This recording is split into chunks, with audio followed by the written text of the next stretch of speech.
దేవుని మాటకు విధేయత చూపకపోవటం మన ఆశీర్వాదానికి అడ్డుబండగా ఉంటుంది. కొన్నిసార్లు మనం అండుకుంటూ ఉంటాం, నేను ఇంకా ఎందుకు ఆశీర్వదించబడట్లేదు, నేను ఇంకా ఎందుకు దీవించబడట్లేదు, నేను నా బ్రతుకు ఇంకా ఎందుకు మారట్లేదు, వై నేను ఇంకా ఇదే స్థితిలో ఉండటానికి కారణం ఏంటంటే నీ అనుమానమే, నీ అవిశ్వాసమే, నీ అవిధేయతే.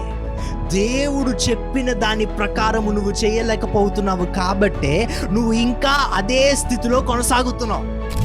పేతురు ఒక నిరుత్సాహకరమైన స్థితిలో ఉన్నప్పుడు యేసయ్య పేతురు దగ్గరికి వెళ్ళి ఒక మాట చెప్పాడు.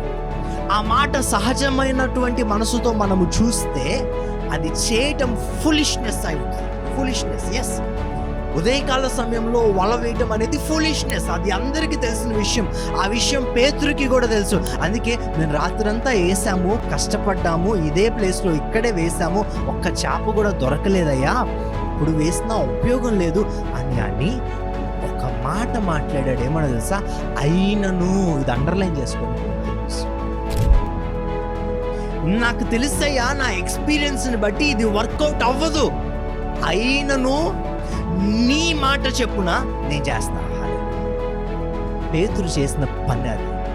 పేతురులో ఉన్నటువంటి విధేయత ఈరోజు నీవు నేర్చుకోగలిగితే, దేవుడు ఆశీర్వదించినట్లుగా, పేతురు జీవితంలో మార్పు తీసుకొని వచ్చినట్లుగా నీ జీవితంలో కూడా దేవుడు మార్పును తీసుకొని వస్తాడు. హల్లెలూయా.